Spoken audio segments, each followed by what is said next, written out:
خانم ئارێز ئەحمەد دەروێش پارێزەرە و شارەزایی بێگومان یاساکانی کۆچبەریە لە ئەڵمانیا شارەزایی یاساییە شتێک کە سەرنجی ڕاکێشاوم لەنێو ئەو کەناڵانەی تۆڕە کۆمەڵایەتەکان کە لێرە لە ئەڵمانیا هەیە کە گەنگەشەیەک زۆر گەرم دەبێت کۆچبەرێک کێشەی زۆری دەبێت ئەوانەی دیکە کە دەیانەوێت یارمەتی بدەن ناوی خانم ئارێز دەهێنن ڤیزیت کارتەکەی دەنێرن دەڵێن پەیوەندی پێ بکە ئەو دەتوانێت یارمەتیتان بدە. هۆی چییە ئارێزخان کە ئاوا بڵێن بە تایبەتی لە نێو کوردەکان ئاوا ژمارەکەی ئێوە وەکو دەست دەکرێت زۆر هینی کوردتان لەلایەنە کۆچبەری کوردتان لەلایە؟ بەتەئکید زۆربەی خەڵکەکان کەلامان کوردن و بەتەئکید حەزەکەن ئەو کێشانەی کە هەن بە زمانی خۆیان باسیکەن. کێشەی یاسا کێشەیەکی زۆر تایبەتە زۆر شخصیە قورسە بە ئەڵمانێک بگەین نەک لەبەر زمانەکە لەبەر کولتورەکە ئیتر زۆر جار مناڵەکانیان ئەبن بۆ تەرجومە ئەوە شتێکە کە لە ئێمە پێویست ناکاتوانن بێن هەوڵێن لە کێشەکەیان تێبگەین لەبەرەوەی کە یەک کولتورین یعنی کە بۆم باسەکەن ژیانی کوردستانیان چۆن بوو تقریبا هەستی پێەکەم ڕاستەکەی لی تێدەگەی لەسەر و بڕیارە نوێی کە هەیە لەبارەی دوڵدونگەوە زۆر ناڕوونی هەیە ئەوەی کە دەیبیستم لە نێو خەڵک دەمەوێت لەسەر مەرجەکان ڕابوەستین کە کێ دەیگرێتەوە مەرجەکان چۆن نوانە بەڵام پێشتر بۆ ئەوانەی دەرەوەی ئەڵمانیا دوڵدونگ چییە؟ دوڵدونگ شتێکە کە ئەو کەسانێک هەیەن بۆ ئەڵمانیا داوای مافی پەنابەریەکەن ڕەفزیان وەرگرتووە یعنی مافی ئەوانیە لە ئەڵمانیا بمێننەوە بەڵام لە هەمان کاتا ناشتوان بیانێرنەوە دیپۆرتیکەن بۆ وڵاتی خۆیان یعنی چەند سەبەبێکی هەیە ئێستا گەر باسی عێراق بکەین لەبەرێک لە بینی عێراق و ئەڵمانیا ئینتیفاق نییە کە عێراق ئەو کەسانە وەربگرێتەوە وەکو وایە لە بینی دوو وڵاتان لەلایەکەوە مافیان نییە بمێننەوە لەلایەکی شۆ دیپۆرتیان ناکەنەوە یعنی لە موقفەکان بالضبط لكلمة لا قدولدوا هاتوا يعني ألمانيا تحملي دكات إنجايك بس تحمل بكرة خوشنيا راست بيدتي أما كوتاي بيبت وانيا بو هنديكيان بو زوريان حاليا لألمانيا تقريبا 250,000 كاس هيا كخوني دولدونغن بو تقريبا توزع كمتل النيوان بوي هيا لو موقفها بدربتشن مەرجی ئەو یاسا تازەیە بۆیە شتێکە بەلای منەوە زۆر باشە کە تەنها سێ مەرجی هەیە یەکەم ئەوەیە ئەو کەسانە ئەبێ هەتاکو سیویەکی دەی 2022 5 ساڵیان تاو کرد بێ یعنی هەتاکو سیویەکی دەی 2017 لە ئەڵمانیا ببێتن ئەمە یەکەم مەرجە دووەم مەرج نابێت کێشەی پۆلیسیان هەبێت ئەگەر کێشەیەکی پۆلیسی بچووک بێت لە 50 ڕۆژ عقوبە زیاتر نەبێت کێشە نییە لە 50 ڕۆژ بالضبط واتە بۆن منە 49 ڕۆژ لە زیندان بووبی ئاساییە؟ بەڵێ یا ئەگەر لە ئەڵمانیا عقوبەی پارەش هەر بەڕۆژ حسابەکرێ باید 49 ڕۆژ پارەت یابێ ئاساییە و سێم مەرج ئەبێ ئەتراف بە سیستەمی دیموکراتیکەوە مەرجێکە من زۆر بە گرنگی نازانم لەبەرەوەی هیوادارم هەمان ئەتراف بۆ سیستەمی دیموکراسی ئەڵمانیاکە ئەوەی ئەخیریان ئەگەر لەسەری ڕاوەستین دانان ئەترافکردن یا دانان بە سیستەمی دیموکراسی چۆن یعنی کاغەزێک پڕ دەکەێت دەڵێ دانی پێدا دەنم یا چی دەکەیت؟ ئەو پرسیارێکی زۆر باشەوە زۆر لە پەرلەمانیش باسی ئەوەیان کرد ئەوە مەرجێکە چۆن ئیترافی پێ بکەین یعنی زۆربەی بەلەدەکان هەر بەلەدە بۆ هەیە خۆی قەرار بە بەعزێکیان لەوانەیە ئیمزا بەخەڵکن بەعزێکیان ئەڵێن تۆ کێشەی پۆلیس نییە دیارە ئیترافی پێ هەیە سوێندت پێ دەخۆن یان بڕوا ناکەم سوێندم پێ بخۆن بەس یعنی شتێکە ئەگەر کێشەیەکی پۆلیسی گەورە نەببێ وەکو وایە ئیتراف پێکرد دەبێت زۆر باشە گوتت نیوەی دەیگرێتەوە نیە لەو 200,000 کەسە چۆن ئەمە لێک دراوەتەوە کە نیوەی دەیگرێتەوە بەڵام نیوە نایگرێتەوە وایە ئەوە کێشەیەکی زۆر گەورەیە یەکەم جار بە تەما بوون کەمتریشی بگرێتەوە بە تەما بوون ئەو 5 ساڵە هەتاکو یەکی 2022 هینەکە بکەن حدودەکەدا بنێن بەڵام لە پەرلەمان زۆر کەس یعنی مناقەشەی بۆ کردنوتیان و کاتە تۆزێ کەمە درێژیان کردەوە بەس لەبەر ئەوەیە کە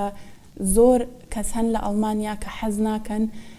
بێسنوور بێت یعنی خەڵک داوەتکەن بە یاساکان بڵێن یاساکان ئەو نە ئاسایە خەڵکەڵێ ئۆکەی ڕەفزیش وەربگرم هەر ڕۆم شانسی خۆم وەرەگرم دانیشم تاکو 5 ساڵ هەر ئیقامە وەرەگرم ئەیانەوێ حدودێک دانێن بە تایبەتی ئەیانەوێ و ئەو وەزع چاکەن کە 2015 و 2016 دروست کرا کە ئەو کاتە زۆر کەس هاتن بۆ ئەڵمانیا و تقريبا بدعوتي ألمانيا هاتن وتوتي وتوانا ورن إما يارمتي تانين أو خلقانا بود دواي أو دعوتك تقريبا اینجا ڕەفزیان وەرگرت خەڵکێکی ڕێک منیش دەمەوێتەوە بپرسم زۆریان ڕەفزیان وەرگرت ئەمانە چیان لێ دێ بەر ئەم بڕیارە دەکەونیان نا ئەم بڕیارە بۆ ئەو کەسانەیە کە ڕەفزیان وەرگرتووە بۆ ئەو کەسانەیە کە دڵدۆنیان هەیە بۆ ئەو کەسانەیە کە 5 ساڵە لەو کاتەیە کەوتمان هاتوون ڕەفزیان وەرگرتووە خاوەن دڵدۆنگن ئەڵمانیاش ناتوانێت بیانێرێتەوە بیسەبەر بۆ ئەو کەسانەیە بەڵێ چی لە ژیانیان دەگۆڕدرێ ئەوانەی کە لێرە تەحمل دەکرێنیان خاوەنی دڵدۆنگن وەکو لێرە دەیڵن ئەمانە مافی کارکردنیان هەبووە لەم ساڵانە داوانیان هەیان بووە تاکو بە موافقەی بەلەدەی بینایی بە تەکید هەیان بووە بەڵێ بەس ئەگەر بیانوە کار بگۆڕن پێویستیان بە ئیزنە یعنی هەیانە ژیانیان تۆزە قورس کراوە لە بەرەوەی ئەو بەلەدەیانە حەزەکەن خەڵکەکان خۆیان بڕۆنەوە ناتوان دیپۆرتکەنەوەی تر ژیانیان تا ڕادەیە قورس ئەکەن لە بەرەکە خۆیان بڕۆن ژیانیان سەخت دەکەن ڕاستە کێ نایگرێتەوە ئەو کەسانە ناگرێتەوە کە دوای ینی ئەو کەسێک کە یەکی 2017 لە ئەڵمانیا بووە ئەوەی ناگرێتەوە لەگەڵ ئەو کەسێک کە کێشەی پۆلیسی هەبووە ئەوەی کە کێشەی پۆلیسی هەبوو ئەوەی کە لە دوای ئەو کاتشەوە هاتووە هەموو ئەوانە نایانگرێتەوە کێ هەیە کە پێش ئەو کات بەس باست کرد مەسەلەی 50 ڕۆژەکەی وە 50 ڕۆژەکەی هەیە چکە ئەوەی کە بینیم هەندێک شتم لەسەری خوێندەوە هەیە بۆن منە 2 مەرج دەیگرێتەوە بەڵام مەرجێکی نایگرێتەوە ئەمە ڕێتێ دەچێت کە وەری بگریان نا بۆ یاسایانە طبعا ئەوەی یاسایەکە یاسای تر هەیە یعنی ئەوە باشە لە قانونی لە یاسای ئەڵمانیا هی پەنابەری کە دەرگای داخرە دەرگایکی ترەکرێتەوە یعنی هەیە بەڵام مەرجەکانی قورسترن ئەمە تقریبا مەرجی نییە بۆیە زۆر باشە جا من دەمەویست ئەمە بپرسم هەیە نایگرێتەوە یاساکان بەڵام دەیەوێت لە ئەڵمانیا بمێنێتەوە ئەمە چی بکات لە ڕووی یاسای وەکو پارێزەرێک دەڵێن بە کام ڕێگانە دەتوانێت وا بکات مافی پەنابەری یا مافیمانەوە وەربگرێت بەڵێ یاسای تر هەیە بە مادەی تر هەیە ئەتوانێت وەری بگرێت بەڵام مەرجەکانی زۆر گەورەترن زۆر بەرزترن یەکەم شت ئەوەیە تەحمولی هەبێت دووەم ئەبێ پاسپۆرتی ئەو وڵاتی خۆی هەبێ یعنی عێراق بێ ئێران بێ تورکیا بێت ئەبێت ئیش بکات ئەبێ فێری زمان بێت ئەبێ خۆی دوور ڕاگرێت لە کێشی پۆلیس ئەگەر ئەم مەرجانی هەبێت و تاکو ئەوەش ئاسانکاریەکە خۆی 8 ساڵ بوو ئێستا بەم پاکەتە یاسا تازەوە کردوانە بە 6 ساڵ ئەتوانێت دوای 6 ساڵ ئەگەر ئەو مەرجانی هەبوو بەبێ حدودی کاتی وەری بگرێت باشە کەواتە ئەوەی کە پێی دەڵێن بۆن منەوانەی کە وەری دەگرن ساڵێک و نیوەنی 18 مانگ لە پێشیانە ئەمە چۆن دانراوە مەبەست لی چییە 18 مانگ ئەو مافیمانەوەی وەردەگرن ینی تۆ هێشتا لە دڵە ڕاوکێ لە قەلەقێکی زۆر داوەنیە ڕەنگە ساڵ و نیوەکی دیکە بۆم درێژ نەکەنەوە ڕەنگە گۆڕانکاریەک ببێ مەترسی هەیە ئەوەی کە وەری گرت جارێکتر وەری نەگرێتەوە بە تەئکید درێژ ناکرێتەوە ئەو یاسایە یعنی بەس یەک جار 18 مانگ وەرەگری وەکو پرۆڤەیەک لەو 18 مانگە ئەبێ خۆت ڕاستکەیتەوە ئەبێت جێگەی خۆت بکەیتەوە ئەبێ فێری زمان بیت لێڤلی A2 ئەبێ بە دوای ئیشە بکەڕیت ئیشێک بکەیت بتوانی خۆت بژێنی کێشەی پۆلیسەکە ئەوە لەو 18 مانگە خۆت دوورخی لە کێشەی پۆلیس و پاسپۆرت پیا بکەیت ئەوە بۆ زۆر کەس کێشەیە لەو 18 مانگە ئەگەر ئەو سێشتە و کۆ کردەوە پاسپۆرتەکە و ئیشەکە و زمانەکە ئەو کاتە ئەو مادەی کە ئێستا باسمان کرد شمول دەکات و بۆ مادەیە ئیقامەکەت ئەێنێ یعنی ئیقامێکی تازەت ئەێنێ بەڵام ئەو 18 مانگە ئیقامەیەکە بۆ یەک جار درێژیش ناکرێتەوە ڕاستە پارێزەری دەزانم بە پرۆفێشنەڵی ئیشەکەی خۆت دەکەی بەڵام کوردیشی ماشەڵا بە کوردیەکەشت لە منداڵی لە ئەڵمانیا ژاوی بەڵام کوردێکی زۆر جوان قسە دەکەی زۆرتر ئەوانی کە لای بەڕێستن ئێستا وەکو دەڵێ کلینتن ئەوانە هەواڵی زۆرتر هەواڵی خۆشیان دەدەی یا زۆریان ئەوانن کە هەواڵی خۆش نابیستن ینی وا هەیە ئەگەر یەکێ بێت بۆ پەنابەری مەسەلەن ئێستا باسی وڵاتی عێراقەکەم زەحمەتە 2015 و 16 تقریبا لە 89 لە 90یان ئیقامەیان وەرەگرت هی سیاسی هی حیمایی بەڵام ئێستا بە پێی ستاتستیکی ئەڵمانیاوە پێرار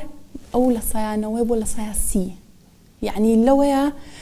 طبعا باشترین هەوڵین بەڵام زەحمەتە ئەگەر یاساکە لەسەر نەبێ ئەگەر زروفەکە لەسەر نەبێ زەحمەتە بەس ئەتوانم بۆ کوردانە تۆزە بە تایبەتی کوردی عێراق دڵیان خۆشکەم بڵێم ناتنێرنەوە گەر کێشەی پۆلیسە نەبێت لەبەرەوەی ئینتفاق نییە لەو کاتەیە ئەگەر ژیانی خۆت یەکلایەکەیتەوە بە زمان و بە ئیش و بە پاسپۆرت ئەتوانین بۆ بکەین بە ئیقامە بەس تحملی ئەوێ ڕاستە ئارەسخان لە مەسلەی وەرگرتنی پاسپۆرتیش لە مەسلەی وڵاتی نامەش لە ئەڵمانیا ئێستا گفتوگۆ هەیە زۆر گلەی هەبوو لەوەی کە سیستەمی ئەڵمانی زۆر قورسە مەسلەی جنسیە دەڵێن ئێستا ئاسانکاری دەکرێت ئاسانکاریەکان چین بۆ وەرگرتنی وڵاتی نامە کە بڕیار وایە بێن ڕوو بدەن بەڵێ ئەو تۆزە دوورە مناقەشەی زۆر لەسەرە بەڵام ئاسانکاریەکە تەنها کاتیە دوو ئاسانکاری یەکەمی جار کاتیە خۆی جنسیە ئەبێ 8 ساڵ لە ئەڵمانیا بیت جگە لە مەرجەکانی تر بەتەمان لە مناقەشەیە بیکەن بە 5 ساڵ بەس ئەو مناقەشەیە کە زۆر کەس پێی ناخۆشە تۆزە نامەعنایە بە ڕێی من لەبەرەوەی لە هەموو ئیقامەیەکەوە ناتوانێ بچی بۆ جنسیە یعنی اینجا ئیقامی دایمی دوای 5 ساڵ وەرەگریت لە ئەڵمانیا یعنی هەرەبێ 5 ساڵەکە بۆستی اینجا کە دایمیەکە وەرگرت بەعزە جارێک ینی بە پێی ئیقامە بچی بۆ جنسیەکە یعنی ئەوە مناقەشێکی تیۆریە تۆزە دوورە لە پراکسسەکە اینجا دووهم ئاسانکاری ئەوەیە ئێستا ئەگەر بۆ ئەو کەسانی کە مافی پەنابەریان وەرنەگرتووە بیانەوێت جنسیەی ئەڵمانی وەربگرن ئەبێ واس لە هەوڵاتی وڵاتەکەی خۆیان بێنن دەبڵ پاسپۆرت نابێت بەس بەتەمان ئەوە بگۆڕن ئەوە بۆ زۆر هەوڵاتی تورک دەورە بینێ بۆ ئەوان باشە بۆ ئەوان باشە لەبەرەوەی هەنێکیان لەبەر ئیدیۆلۆگیە هەنێکیان لەبەر مادەیە بە تەئکید حەز ناکەن واز لە هەوڵاتێکی خۆیان بێنن ئەگەر ئەوە بگۆڕێت بۆ تورک ئاسانکاریکی زۆرە ئیتر ئەگەر وال بێت یانە دەزانم زۆر لە بینرانمانەوانی کەستا لە ئەڵمانیان لە سیستەمی کۆچبەری ئەڵمانیدان پێیان فرسەتە کە پرسیارێکی دیکە لە بەڕێزت بکەم لەسەرەوەی کە بۆ نمونە کەسەکە 5 ساڵی تەواو کردووە دۆسیەکەی هەمووی تەواوە زمانی تەواوە کێشەی پۆلیسی نییە هەموو شتێکی تەواوە کاری ڕێک و پێکە کاتیەوە هاتۆ پاسپۆرتی بدەنێ بەڵام جاریوە 2 ساڵ 3 ساڵی پێدەچێت تاوکە وەڵامی دەدەنەوە دەڵێن کارمەندی بۆ نمونەوەی کە بڕیار دەدا ساڵێکە بیری چوە هەر لە چەکمەجەکەی دەری بێن ئێمە لە ئەڵمانیا بۆ بە چیرۆکێکی زۆر ئاساییە زۆر کەس باسی دەکات لە ڕووی یاساییەوە ئەو کەسانە دەتوانن چی بکەن بۆی وای لێنەیە بۆی 2 ساڵ 3 ساڵ چاوەڕێ نەبن وایە ڕاستە ئەوە زۆر مشکلەیەکی گەورەیە بە تایبەتی لە هەنێ شاری گەورەیە مۆزەفەکە نەخۆشەکەوێت نایەن بە مۆزەفێکی تر مۆزەفەکە ئەچێ بۆ سیاحەت نایەن بە مۆزەفێکی تر مەلەفەکە لە خواری خوارەوەیە شتی تازەیەتە سەر ینی بەڕاستی زەحمەتە ئەتوانم بڵێم ئیسعاجیان بکەن ئیسعاجیان بکەن بە تەئکید ئەوە دەورە بینێت و ئەگەر دوای 3 مانگ بە هیچ شێوەیەک جوابتان وەرنەگرت حقی خۆتانە بڵێن شکاتان لێکەین بەس ئەگەر لەو 3 مانگە وتی وەرەقەیەکم بەرێ یعنی ئیشی کردووە تۆزە زەحمەتە یعنی بەس ئەگەر هەموو شتەکان معقول بێت معنی بەڕێکوپێکی وا هەستکەی هەموو مەرجەکانە هەیە و بە پاکی خسوتە بەردەمی عادەتەن بۆی نییە لە 3-4 مانگ زیاتری بێت بەڵام ئەوێت زۆربەی کات ئەوێت بەعزە جارێک جوابی ئێمەش ناینەوە هەتاکو وەڵێنەوەکەی ئەبێ قسە لەگەڵ شێفی بەلەدێکە بکەین ئەو کاتە هەر ئەم هەفتەیە 3 جار 3 بەلەدێ هی 3 شاری جیاوازە 2-3 هەفتە ئیمەیل لە نێرم جواب نایەنەوە میشتم ئۆکەی شکاتەکەین ئێستا ئەو نامەیە نێرم بۆ شێفەکە لە ماوەی ڕۆژێکە هەرسێکیان جوابیانایەوە ئەمە گرنگە چونکە ڕەنگە زۆر کەس چونکە سیستەمی ئێرە نازانن ئێستا گویان لە بەڕێزت دەبێت کە لە نێو سیستەماکەدای و پشتیوانی لە مافیاوان دەکەی بزانن کە نابێ بترسێن لێرە یاسا هەیە یاسا دەتپارێزێ وانە دوای 3 مانگ دەتوانی پێویستنی یەکسەر شکایەت بکەی بەڵام دەتوانی بپرسیەوە لە مافەکەی خۆت لە ڕێی بڵێن پارێزەرەکەتەوە کاتمان هێشتا زۆر نەماوە بەڵام دەمەوێت لەسەر 1-2 مەسەلەی دیکەش ڕابوەستین فرسەتە مەسەلەی ڕۆژهەڵاتی کوردستان دەزانین ئێستا لە ڕۆژهەڵاتی کوردستان چ دۆخەکەیە زۆر کەسەیە ڕەنگە ناچار ڕۆژهەڵات بەجێ بێڵە بێتە دەرەوە لە ئەڵمانیا داوای مافی پەنابەری بکە بڕیارێک هەیە سیستەمێک هەیە بۆ وەرگرتنی ئەو کەسانی کە لە ڕۆژهەڵاتەوە دێن لە شتەکە ناڵێم تازەیە مەسئلەی ڕۆژهەڵات تازە نییە بەڵام بەهۆی ئەوەی کێتە لە میدیای ئەڵمانیا بڵاو بۆتەوە تازەیە لەبەرەوە دەسە من ئەیەکی داوای پەنابەری بکە لێرە بەلایەنی کەمەوە چەند مانگێکە خایەنێ لەبەرەوە ئێشتا نەگەشتۆتە ئەوەی کە بڕیار لەسەرەوە بدرێت بەڵام بەعام ئەتوانم بڵێم کە وەکو هەموو پەنابەرێکی تر ئەبێ ئەو ظروفەی ئەو شخصە کە ئەو وڵاتی بەجێ هێشتووە کفایەت بێت بۆ ئیقامی سیاسی ینی بەس سێری ئەو شخصاکەن کە هاتووە داواکارەکەی بەڵام هێشتا ئیقامی سیاسی ماوە لە ئەڵمانیا دەدرێ هێشتا بەتەکید سیاسی هەیە حیمایی هەیە و ئینسانی هەیە زۆر باشە خەڵکی باشوور زۆریان تەلەفۆن دەکەن هەیە هاتوتەیرە هەیە لە کوردستانەوە ئێمە هێڵی گەرمی دیاسپۆرامان هەیە بەردەوام لەسەر شاشە ئێستاش دەبێ هەبێ دەردەکەوێت منداڵی نەخۆشیان هەیە منداڵی نەخۆشیان هەیە لێرەن دەڵێن چی دەمانگرێتەوە قانون چۆن وا بکەینەوە منداڵامان چارەسەر بکرێت ئیقامەمان ناوێت بەزڵ منداڵانەمان بۆ چارەسەر بکەن هەیە 2 منداڵ 3 منداڵی نەخۆشی هێناوە قانونی ئەڵمانیا لەسەرەوە دەڵێتی چیت هەیە بۆ ئەوان چی بکەن بەڵێ ئەتوانم بڵێم ئیقامەی سیاسی شمولیان ناکات ئیقامەی حیمایی شمولیان ناکات ئیقامەیەک هەیە بۆ ئەو کەسانی کە بڵێ من یەم بۆ ئەڵمانیا داوای مافەکەم لەبەرەوەی لە وڵاتی خۆم پکم ئەکەوێ ئەوە نەخۆشی ئەگرێتەوە کەوتوتە سەر نەخۆشیەکە بە نەخۆشیەک بێ کە ژیانی ئەو کەسە لە مەترسیا بێت یاگەر نەخۆشیێک بێ بڵێ ئەڵمانیا بڵێ من بوونێرمەوە لە وڵاتەکەی خۆت وا خراپترە بێ کە ژیان تەکەوێتە مەترسی من ناتوانم بوونێرمەوە یعنی بۆی هەیە بەڵام بۆ چاکردنەوەکە ئەوە پرسیارێکە کە زۆر بە زەحمەت جواب بدرێتەوە لەبەرەوەی لە ئەڵمانیا 16 ویلایەت هەیە هەر ویلایەت و قانونی خۆی سەبەت نەک بەس ئەوە هەر لادێ و دینی خۆی هەیە ئەو کەسانی کێم بۆ ئەڵمانیا خۆیان تەسلیمەکەن ناکەونە سیستەمی سەحی ئەڵمانیاوە یعنی ئەبێت سێریکەن هەموو لادەیەک هەموو شارێک بۆی هەیە خۆی قەرار بات ئایا من کارتی سەحەیەم بۆ شخصە یا ئەبێ بۆ هەموو سەر ئێشەیەک بێت داوای ئەوراقێ بکات کە بۆی هەیە هەتاکو 18 مانگ ئەو شارە ئەو قەزایە ئەو لادەیە بۆی هەیە خۆی قەرار بە لەبەرەوەی مالیان لەسەر ئەوەکەوێ ئەگەر شارێکی دەوڵەمەند بێت یەکسەر کەوتە سیستەمی سەحەوە ئەگەر شارێکی دەوڵەمەند نەبێ بۆ سەر ئێشەیەکە بێ بڕوات پرسیار لەو مۆزەفەکە ئیتر بە مەساژی ئەو مۆزەفە کە هیچ زانیاری لەسەر توبی نییە ئەبێ قەرار بات ئایا نەخۆشەکەی تۆ شایانی ئەوەیە بوونێرم بۆ لای دکتۆریانە کاتەوە کوردەواری دەڵێ خۆت و شانسی خۆتە شتێکی دیکە مەسەلەی ئەوانەی کە لە بێلاڕوسیاوە هاتن دەزانین دۆخێکی ناخۆش بوو زۆر کۆچبەر هاتن لێرە گوتیان ئێمە لە بێلاڕوسیا هاتوین فەرمۆش پاسپۆرتە عراقیەکەمانە کە پێمانە ئەمانە وەزیان پێ ناچێ باش بێ ئێستا چیان لێ دێت وڵا ئەوەش هەروکو ئەو وەسعانەیە کە ناتوانم بڵێم باشە یا خراپە لەبەرەوەی ئەوەش کۆتوتە سەر ئەو شخصە و سەر ئەوەی کە لە وڵاتەکەی خۆی بەسەری هاتووە یعنی ڕێگەکە دەور نابینێ تەنها بۆ پەنجەمۆر مەسەلەن لە پۆلۆنیا پەنجەمۆری هەیە بەڵام ئەوە ئەگەر بە ڕێگەی دەریاشەوە بێ لە ئیتاڵیا پەنجەمۆری بێ هەمان شتە تەنها ئەبێ ئەو سەبەبەی کە وڵاتەکەی بەجێهێشتووە ئەوە ئەبێ کفایەت بۆ مافی پەنابەری یا مافی حیمایی یا بۆ ئەوە ئەگینا ڕێگەکە دەور نابینێ ئەگەر یەکێ